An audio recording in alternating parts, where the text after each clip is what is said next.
Hey everybody, welcome to Around the Bonfire. It's a podcast where I get the joy of interviewing different leaders in property management. I am John Bauer. I am the CEO of Bonfire, and I'm joined today with an old friend, spiritually, That old. ecumenically, meaning a long time, a long duration, the great and powerful Dan Oltersdorf, who used to be with Campus Advantage and now is with Centricity. Dan, my friend, it's good to see you. How are you this morning? Good to see you as well. I'm doing well, thank you. Well, today I'm excited to talk to Dan. We reconnected when I came back to what was then Erio, now Bonfire, and we jumped on the phone and talked way too long as I was asking him lots of questions. And so, as we've gotten this podcast up and running, I've wanted to talk to you specifically, and as we connected on this around purpose, around passion, around talent, your career is pretty awesome. It's evolved a ton. Starting at the University of Miami, it was a resident coordinator, becoming CPO eventually of Campus Advantage, and now starting a new startup at Centricity. So, man, what I would like to hear from you first off is just tell them what you're doing now. Tell us about Centricity. Tell how, the origin story of it as we get going this morning. Yeah, no, appreciate it. Yeah, it's fun to watch the twists and turns. I certainly wouldn't have thought I would be doing what I'm doing now when I was an RA in Mhm. 1998, which is how long I've been in student housing now, over a quarter of a century. So Centricity came about really as a culmination in my mind of 20 years in the privatized student housing industry, which I moved Mhm. to after being on campus. And it was the realization that, folks who get into real estate investment management probably didn't do it anticipating they were going to build an HR team or do property accounting or deal with, SaaS reporting, all of the things that come along with growing and sophisticated operations. And so over 21 years, Campus Advantage had built those things and built those Mhm. programs, done so at scale because of institutional clients. And so about a year and a half ago, Mike Peter, the CEO of Campus Advantage, Mhm. started talking to Andy Feinor, the CEO over at Student Quarters. And, we really had a great connection with their team. They've got a great culture over at Student Quarters, Campus Advantage aligned, but still competitors. But they started Yeah. saying, hey, could we come together and maybe share some things? Could two competitors come together, share some resources, and kind of raise the tide for all boats? And over the subsequent year, we built that and realized that it was more than just a partnership between two companies, that this is something that needed to go to market. And so Centricity was formed and launched on March 1st. And so Campus Advantage and Student Quarters became my first two clients as Mhm. Centricity, providing all property accounting services, providing all HR services, benefits, payroll, everything from talent acquisition to the end of the employee life cycle, bringing in things that allow mid to small companies to achieve economies of scale without being at scale. So Mhm. getting onto property insurance programs that save a ton of money, being able to tremendously lower corporate overhead by saying, hey, these functions don't require a whole internal team anymore. Being able to use the scale and, case in point, we went from 400 employees over at Campus Advantage, around 300 at Student Quarters, and combining those two saved everybody about 20% on their health insurance. So we're seeing proof of concept as we grow, and we're really it's been affirming because we're seeing a lot of interest in the market. People are coming in Mhm. saying, where was this 2 3 years ago? And so essentially, the crude pitch that I share is, we're helping you to do what you do by taking away the headaches, doing it a lot cheaper, and actually bringing in ancillary revenue products as a part of that. And so it's fun. It's Mhm. exciting to see and sort of build something that's a little bit outside of the box, but that's based on, what I've been doing for a long time, as you pointed out. Yeah. What was the thing that made y'all decide this needs to go to market? What a few factors that you said, wait, actually, let's actually take this out and share the good news of centricity. As we went from ideating to really putting pencils to paper and seeing that it worked, right? Seeing that it worked financially for both organizations, seeing that the infrastructure that we had was going to work, and combining these elements of the two was the first step. And then as we Hmm. started to socialize it internally and then externally, um, just the feedback that we got from folks and just the numbers. I mean, at the end of the Hmm. day, it does become the numbers when you can say, Yeah. hey, save 40 to 50% on overhead. And before I'm bringing in those ancillary revenue elements to my property, based on several of the partners that we bring to the table, it just continued to make compelling sense, to Hmm. build this thing. And since we've launched, going to our first conference at Interface Austin. just over a month after we launched up in Austin, and the conversations and the continued feedback that we're getting is just reinforcing that we've landed on a need. And that even though we talk about centralization, this is not the same centralization that most people are talking about when Hmm. they have those conversations. Um, well, I am. Uh, Dan and I'll be texting him, and there'll be moments where he, not necessarily ghost, but just been going a mile a minute as you made that transition. And so, one of the things I wanted to talk to you about specifically was around purpose, because I mean, as I sit here before you, I've got my three screens up here in all of their glory. And there's so many things that kind of pull at you, your time, their stresses, just circumstances that come up. And so when I guess it might have been 2 summers ago, or maybe it was last summer when I came down to Austin and spoke I invited myself to speak at Campus Advantage, the leadership conference. But like the We were why of smart the enough thing, to accept your self yes, invitation. yes. Yeah, which by the way, today's podcast is sponsored by Centricity. Thank you for that. But I love the pitch there. But one of the things I loved about you, Dan, I love the why of a thing. So I'm like fascinated by the story of like how you went from place to place. And as you've been, super busy getting this thing ramped up, your daughter's graduated from high school, getting ready to go to college. There's all these things that are pulling at you, at me, and everyone that's watching this. And so I wanted to hear a bit, kind of the story about how when you started as the RA, how you started to discover your own why, your own purpose. I mean, great communicator, positive, you have some charm to you, want to hear your story. So how did you start to discover what we would call purpose, or maybe like what you're good at, what you're gifted at, your talents, and talk about how that did it change? Did it evolve, or was it just kind of your career or your vocation that changed along the way? Yeah. Hmm. So kind of walk through the story about your own kind of self-discovery, self-knowledge about, man, I'm good at this. I like this. It gives me passion, gives me purpose. You may not have been aware of it as an RA, but kind of talk through that a little bit as um, yeah, as you've come to kind of hone in on what you're gifted at.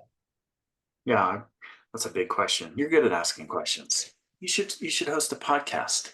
Well, thank you. Well, it starts in the mid 70s. No, I would say, I will take a step back further than the RA, because I'm a first generation college student, and I Hmm. was gonna need, put myself through school. My parents didn't have any resources to help me with that. And so I was living at home and going to Hmm. Colorado State University. I wasn't even going to go to college. I was interning in a machine shop. I was going to go to trade school, working for the Really? guy that ultimately founded Otterbox. So I Hmm. was, part of that is we were making his cases for PDAs and things like that, um, and realized I wanted to work with people and not machines. And so I decided, well, maybe I should go to college. And so I applied to one school, very different than my daughter's process that she's gone through. But I just applied to one school, jumped in. I decided I was going to be a chiropractor, and I pursued that full on, went and visited Really? chiropractic colleges all over the country, enrolled in pre-med, made it through organic chemistry, somewhere in God that bless you. process. So that was my purpose, right? I was really passionate. I still really love that field. I love the idea of holistic health, and that is a passion of mine. But in doing so, I was putting myself through school, decided to become an RA. Is going to give Hmm. me free room and board. Hmm. Hmm. But then I got involved on campus. I was working with the youth group at my church. I was an orientation leader and working in the marketing department in the student union, and just started to love the vibe of working with youth. And so as a junior, changed my major from exercise and sports science to human development, and with a focus on adolescent development. And because whether we're talking about the high school kids I was working with or my residents at campus, this is in this adolescence period, and I myself was changing so much during that time, right? Like Mm. I had that experience of coming into college and being exposed to just this amazing litany of different perspectives and people and backgrounds, and I had grown up in this rural environment in northern Colorado, and it was just transformative for me. So I think because it was such an impact on me, I then veered towards wanting to be a part of creating that for others, Hmm. and found out that I could do this as a career. As I went and did my master's in higher education, um, and just continued on this path thinking, I was all in. And I think this dovetails into, or the topic du jour, which is purpose, right? It's not, it shifts, but there are elements that stay the same. So I shifted from, all right, I want to be a chiropractor, I'm going to be an RA. And then I've seen that continue to progress into different roles. Now housing has been a through line in Hmm. terms of the field since 1998. But I found as I put on different hats and stepped into different roles that there's a continuity of that purpose that I've been able to find, but it requires kind of working at it. If that makes sense. Cultivating it. Yeah. Yeah. It's interesting because you said, I don't know if I made that distinction because I like to talk, I like people, I like influencing in them, but um, it was almost like a gift that you figured that out early, saying I'm actually more about people than products, and then how that evolved from health to cultivating a culture where people are like can have those experiences and learn, which is pretty fascinating. So, I'm curious.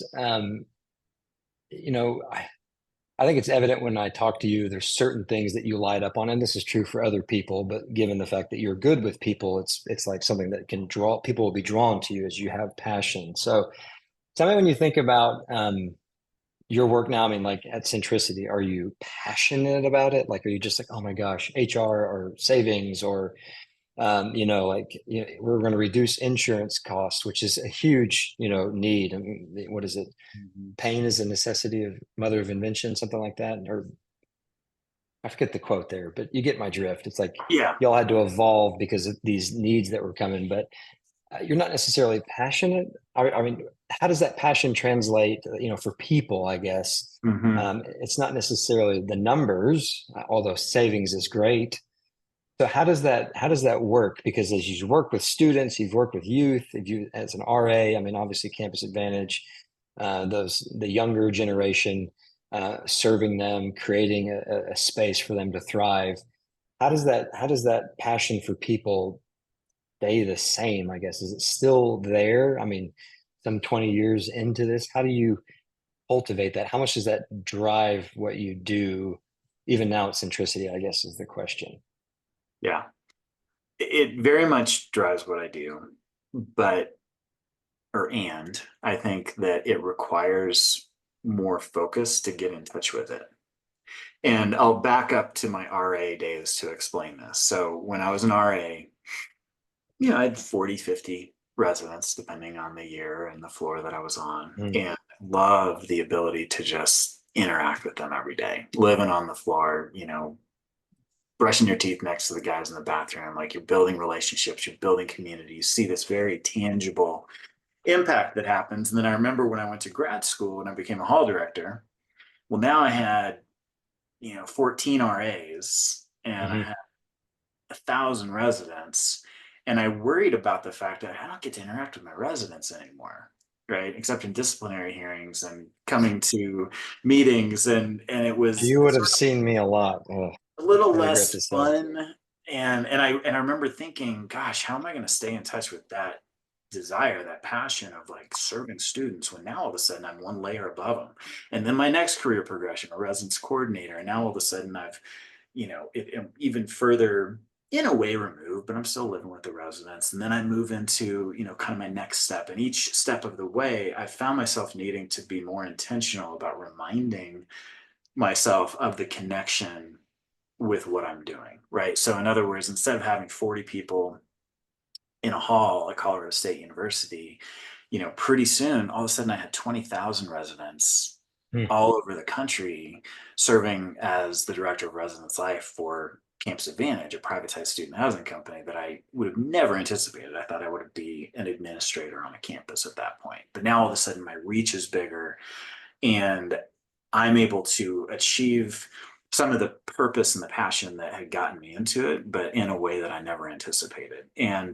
Um, and then moving forward into what I'm doing today, yeah, never anticipated I'd be running a company that provides these core background services for property management companies who are then serving residents who are off campus and part of companies that may be involved in a real estate investment trust or whatever it may be. Like that does not sound like what I would have Would thought have I done. would be doing back when I was 20 years old. And yet I'm absolutely excited about it. And I have to think I think about it on a few different levels. One is the scope of impact that I have, right? At the end Hmm.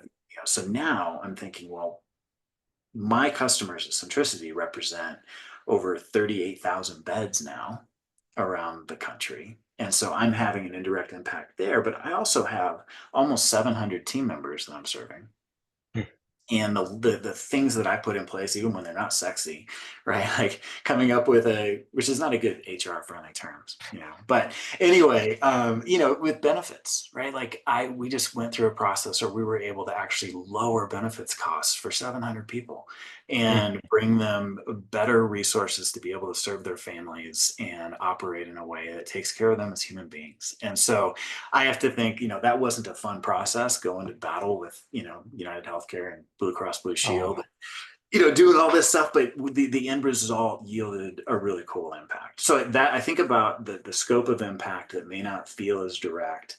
And then on a much more personal level, one of the through lines for me in terms of how I see purpose is about identifying what it is that you bring to the table. So I think hmm. of it as what are your gifts? What are the things that are unique about you? What does John bring? And what do people say? Man, you're so good at that. You're great at listening. You're great at bringing out meaning. You are great, right? And what are the things people are going to say about John Bauer? And you can say, okay, if those are my gifts, then I believe you identify what those are and figure out, well, who do I want to give them to? And then how do I do that? And in whatever environment you're in, what I believe purpose is combining the identifying what your gifts are that you bring, figuring out who you want to give them to and how, and then how does that align with something that just gets your heart beating. And that alignment is where I think purpose comes into a really cool flow where it's like I'm having fun with what I'm doing. I am focused on giving who I am in the environment where I'm at. And in the process, you're just going to make a difference. Even if you're doing work, do you allow swearing in your show? Yes. But I happen to be in some work that I really love and working with people I love to work with. But I can say I would like to be able to say that if I was doing something I had no interest in Hmm. and it was a crappy job, if I knew that, hey, I've got some things that I can bring to the table right now, and I'm going to focus on giving those things to the people I'm interacting with or the environment that I'm in, I'm going to be more rewarded, more rewarding, and more impactful by having that perspective. And so I come back to that all the time where I think, if I'm maybe questioning what I'm bringing in a particular environment, I remind myself, these are some things that I know that I'm good at, that I bring a strength in. And I'm going to focus on those things because that's when I can bring more of myself. So that all kind of ties together to paint a picture of how I think about purpose. Yeah, you brought up, I mean, that'll preach, as they say. You brought up so many things that I want to like dovetail off of, none of which ChatGPT, who helped me write this episode, aligned with or wrote out. But man, there's four things here I want to highlight or just ask you about. The first one is practices, maybe a framework. You said something like, I have to remember, and Mm. you're freaking busy. I know you're up early and you're rowing and I need to figure out a way to show the photo you sent to me, which was gorgeous and made me hate my concrete jungle of Dallas. Go Maps. But man, it seems like, I think I said this when I was at the conference down in Austin with you guys. It was like, how many of your parents like modeled how to like do conflict and like nobody raised their hand? My house was, done, conflict was managed by yelling, who was the loudest, which I still like to practice here today. But like, Yes. here at, yeah, 43, I'm like, how do you remember? I mean, I just showed some of our little kids The Lion King and Mufasa saying to Simba, remember who you are. But how do you foster, like, how do you take time out to remember? Because, like, this week I was in the financials for Bonfire and I was Fun. dealing with a lot of, accounting, which is not my forte at Baylor University. I may or may not have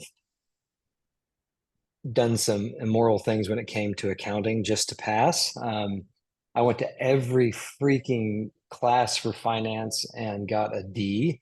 You know what I Mm. mean? I'm like, I'm not good at this. So what are the practices that you would actually do like daily? Because you were busy, three kiddos, graduating, starting a new company, transitioning off the other one.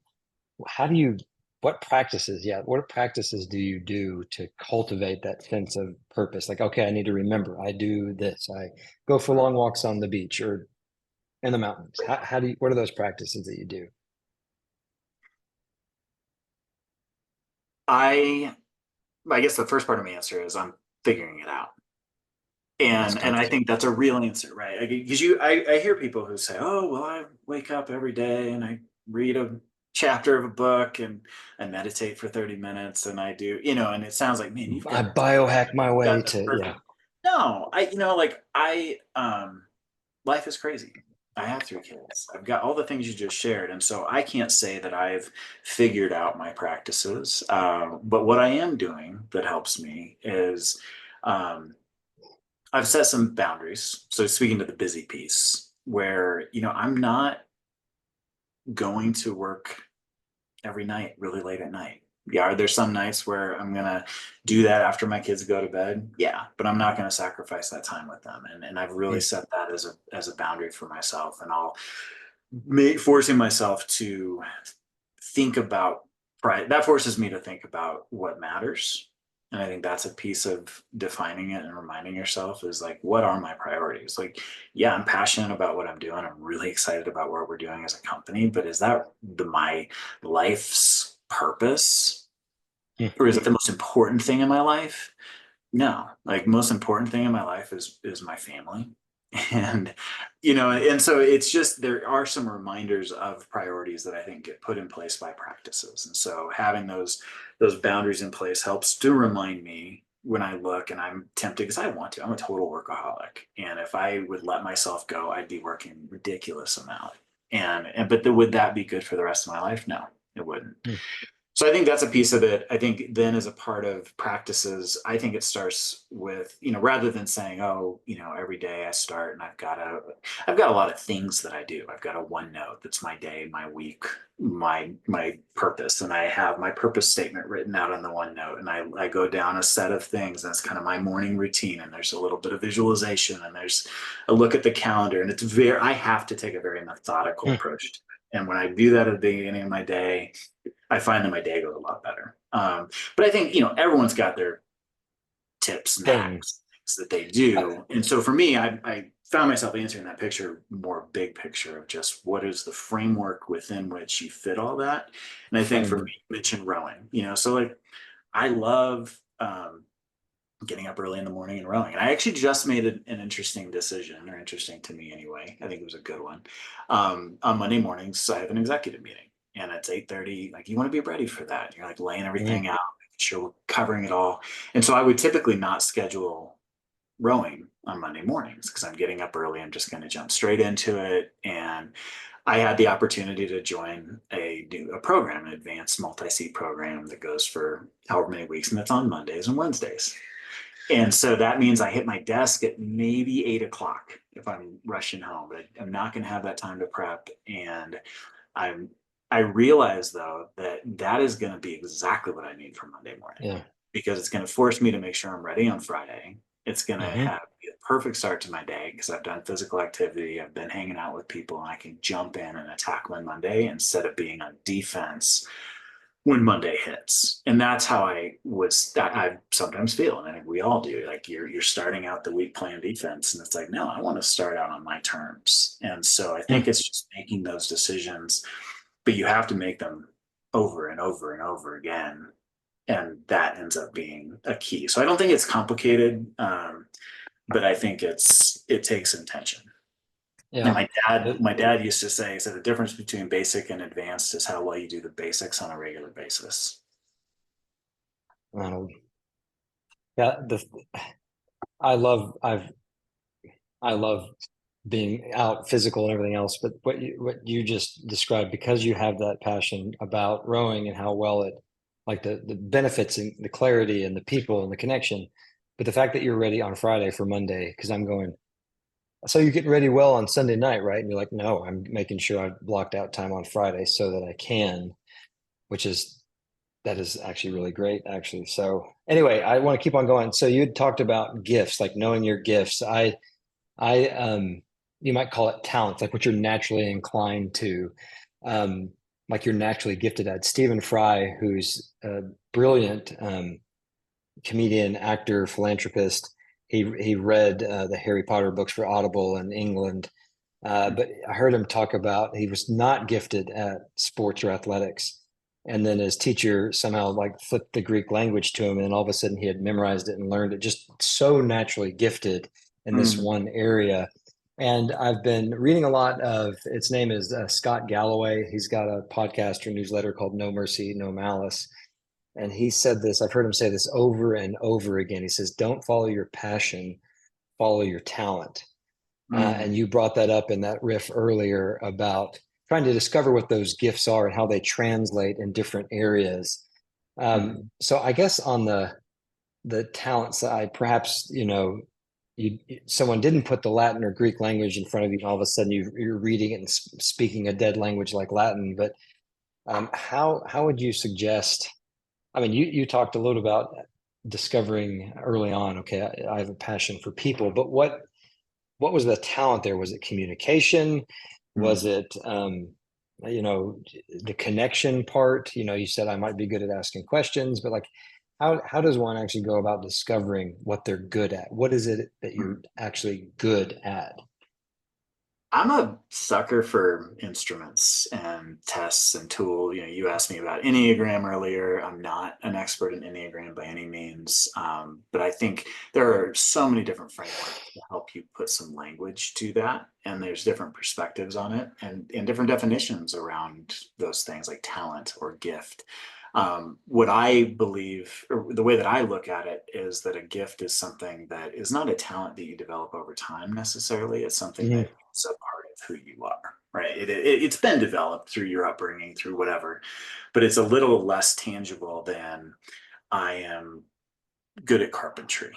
Right. This is something, whereas the gifts as I define them, and actually I'd be happy to, share this with you, and maybe there's a way to link to it at some point. When I Yeah. was in school, my mentor who I interned with in grad school, we created something called the gift game together for a freshman success course. And his whole philosophy, a lot of this came from Joe Martin, was this idea of identifying your gifts, figuring out who you want to give them to, and how to connect that with your passion. That's really a Joe framework. Like I learned from him 25 years ago.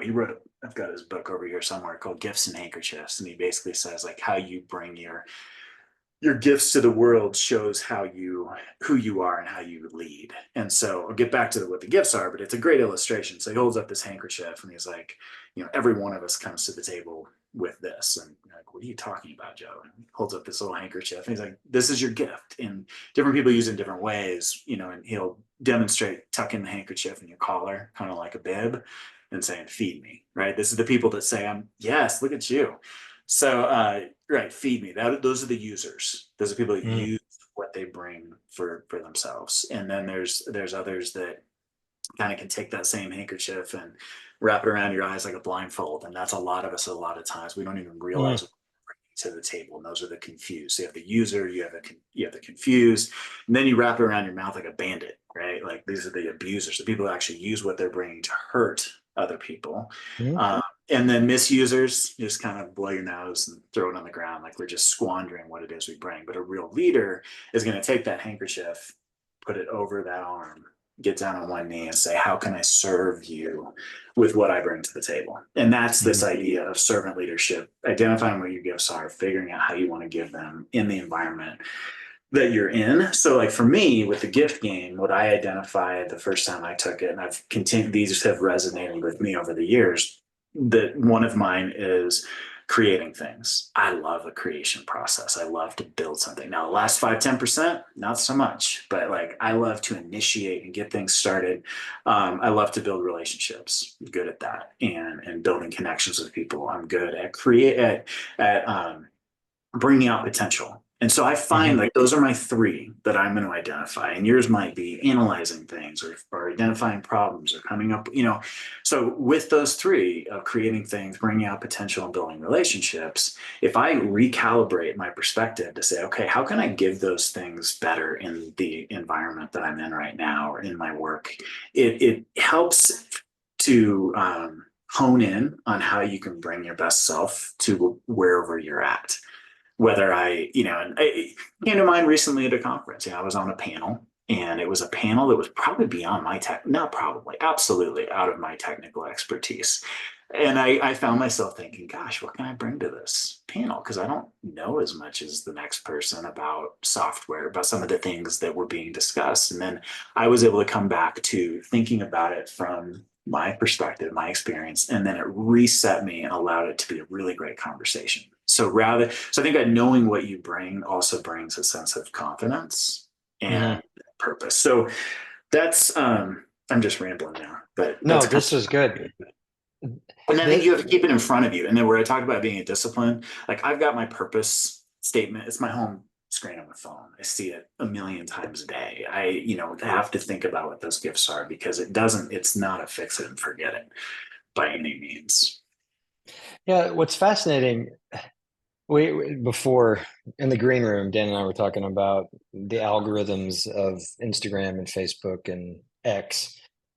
But I think one of the main things I'm gleaning from you, and just a reminder for me, is that I've like the intention with which you remember, because we're so forgetful, Mhm. you're very deliberate in saying, if I need to remember who I am, what I bring to the table in order to not just do well at work, but to thrive. It's like so it's actually really profound, and it's kind of like a swift rebuke to myself, because I'm like, man, because I can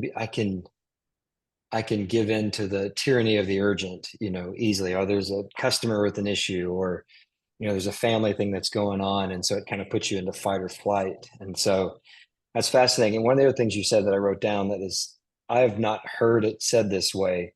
Like, what are your talents? What are your gifts? And then who do you want to give them to? And then how? And so that's a profound question for me. Um, that's a really profound question for me, just as you're saying it, because I'm like, okay, because like when you work, one of my mentors told me, is like, man, you've got about 40 to 50 hours a week to work. And this was when I was like 26, 27, maybe more. And then if you want to do something you're passionate about, you've got about 10 to 12 hours. And then you get, married and kids and social, obligations. And so how do you answer that question? Like if you've started to discover like, okay, I had a framework a buddy sent to me. It was called Your Best Work. It's like, write some times out where you've done your best work. And it was all about leadership or communication. I was casting a vision, or I was handling a conflict, but I was trying to move people from one place to the other. And so um, that was helpful to me. But that question you ask, okay, so maybe I'm a good communicator, maybe not. I can always improve it. Maybe I'm a good leader, maybe I'm not. I know there's areas where I am good at those things, but then saying, well, who do you want to give them to? Because like now at Centricity, you've kind of left, like Father Abraham, one people. Now you're bringing these two together. Mhm. Um, but like, other than your core family, like these are the people you're going to spend the majority of the time with. And you were at how long, because you're not with Campus Advantage anymore, How long were you there? 21 years. 21 years. So that, how do you answer that? How do you go about discovering how to answer that question? Who do I want to give the Mhm. gift to? In my current environment, it's the people that are most proximal to me, which is my direct reports, my team. Now I have a small team, relatively, 15 Hmm. people. And so for me, it's about pouring into them and thinking about how am I building up those leaders? How am I just engaging, getting and it's not rocket science, right? There's skip one-on-ones are not a new thing, meeting with your team members one-on-one, having conversations with them, but it's the intention with which I'm trying to do that, that is where I'm trying to give those gifts in my current work environment. It's just connecting with people, getting to know them, building the relationships, right? Bringing out potential. So I just mentioned those as two of the things that I Hmm. believe I'm good at, creating things. So I'm leaning into those things right now. I am not an expert in accounting. Like I've become, very proficient in HR because that's what I've done, for years. But I know that I'm not the expert on accounting. So how can I make sure that Centricity has the best possible property accounting services? It's going to be equipping the person who runs that part of my company and empowering him, encouraging him, building into him. And that's how I can give my gift to help someone who has a different gift give theirs even better. Which I Um, haven't thought of it that way, but I like. I'll write that one down to remember it. So one of the things this is in somewhat in jest, but in what is it, in vino veritas. I haven't been drinking, but there's a little bit of truth to this. I've joked with some friends. I'm 43, but I think that I've had somewhat of a midlife crisis for a couple of years where I'm like, really, like I'm back to like, man, there's these places where I'm like, I don't feel as effective, or I'm like, there's some things that's just work is work. Sometimes sometimes it's awesome, like you said. Mhm. Um, and so I'm intrigued by the idea of identity. Um, you said something earlier. It's like, well, this is who I am. I mean, like Mhm. these gifts. There's something about how it's so tied to like your DNA. Yeah, it's formed. There's a lot that goes into it from like who you were born to and the circumstances and all of these different places that come together. But identity is something going back to Mufasa. I mean, I was sit there with my kids watching it, and I'm emotional guy, so I'm like, oh, even at the fifth grade graduation that I mentioned, I'm like, oh my gosh, he's getting to be a big boy. But identity, how do you think that identity is tied into um, your passion or your purpose, your talents? How does identity fit in, like who you are as a man? How does Mhm. all this fit into it? How is that formed? How is that discovered, in your opinion? Again, with the good questions. It's hard to distinguish it, I think, with from some of the other things that we've been talking about. Like when I first think of identity, we were talking about gifts, right? What we bring, but identity is a little bit more of who we are, and it's Mhm. intertwined with what we bring, right? But when I think of identity, I actually think a little bit more of my roles, right? Mm. As a husband, as a father, as a son, as a brother, and roughly in order of importance. Mm. And then I move into as a professional, as and so I think for me, it's identifying who I want to be in those roles. And hopefully all of that is that I can, it still ties back to what I'm bringing in those areas, right? Like if I can help to bring out potential, build those connections. Like I'm not thinking about that every day as I'm interacting with my 9-year old. But I am like, I want to be there. And this year has been very interesting for me as my senior is on her way to college. Yeah. And these moments start to stick out more. And I think, who am I to her right now in a way that matters? And I just want to, I can only be me. But I want to be the best dad I can be. Like I mentioned my phone screen has my purpose. And like I wrote in, my purpose is to fully live, love, and serve with joy and gratitude. And so when I wrote my purpose is to fully live, in my mind, that means I'm not just like servant leadership, nothing new, right? We all talk about that. But the idea of fully living is saying that in that moment, as a dad, I'm going to really, I'm not good at doing it all the time, but if I'm bringing my whole self to that moment, that is Being my, present. it's being, yeah, being present and bringing all of you. And I don't know if that's a clean answer to identity, what identity is, but I do think of identity in different ways with the different roles that I have in my life. Yeah, what's interesting is you brought up the relational side of it, and I've learned from a guy by the name of Dr. Jim Wilder, and he talks about how the brain is wired, how we're all as humans are wired. And there's the relational side, kind of the more feeling side, operates faster than the cognitive thinking reason side. But there's these mirror neurons, and he has this phrase that has been offensive to some people when I've said it and as I've thought about it. He says, I am who I think you think I am. And so it's like, I am who I think that you think that I am, Mm, because I'm like reflect in the context of relationship. So, and with my sons or my daughters, or at work, those roles, it's like identity is formed there. It's shaped there. I think about the names of our kids is that we thought about it, we had intention, and then seeing how mm, like there's been some sort of determinism in it. It's like they've kind of evolved into this. We named one kid Felix, which means happy, because when I found out that we were pregnant, I was shocked. I was like, I'm happy. And he's the sweetest, he's more sensitive, he's kind, and mm, he's probably the happiest kid we got. So there's this way where as a father, that identity piece is spoken in the context of relationship, and it's a little bit uncomfortable to think that someone else might determine a bit of who you are. But like as a dad, well, mm, your daughters are determining the fact that you are a dad, which is pretty fascinating to me.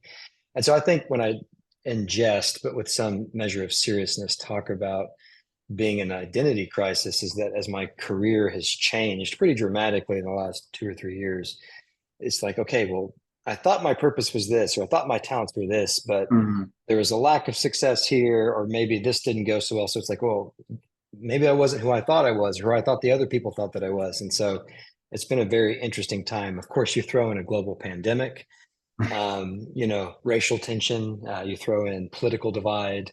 It just helps exacerbate that, which I think a lot of people are feeling, whether it's like on the surface or, deeper below. And I think of Viktor Frankl and his book Man's Search for Meaning, and to what you said about he basically in the concentration camps during World War II found meaning in being present and his freedom to choose, which I think you've articulated several ways very well about saying, no, I'm going to be with my daughter now.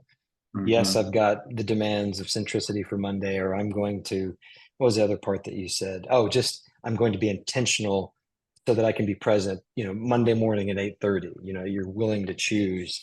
So anyway, those are fascinating things. I just went on a little tangent there, but that identity piece to me is just personally resonating, I would say. So as you talk about that and who you want to give yourself to, who you're choosing to interact with, is pretty fascinating. So I I want to, I obviously you and I get in trouble for talking longer than we probably ought to talk, but I want to end with one more thing.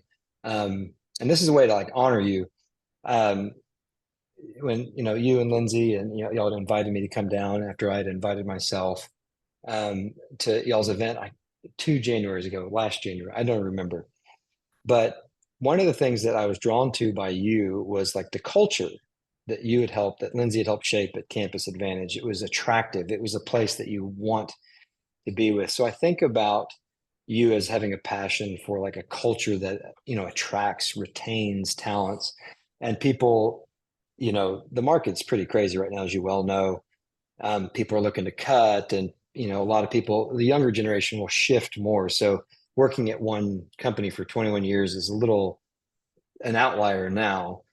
So Hmm. I'm curious as you think about who you are as a man, as you think about what you bring to the table, as you think about your purpose, what are those strategies that you use back at Campus Advantage and now at Centricity to create a culture that is actually given to attracting people, that they're willing to sacrifice going somewhere else, maybe more money here or a different opportunity there, because they want to be there. So you can have a culture that is well cultivated, that people are drawn to. What are practices, again, like real practical? What do you do? I mean, you personally will, and and get to know someone and like call out what they're good at and give them opportunities just from the conversations we've had.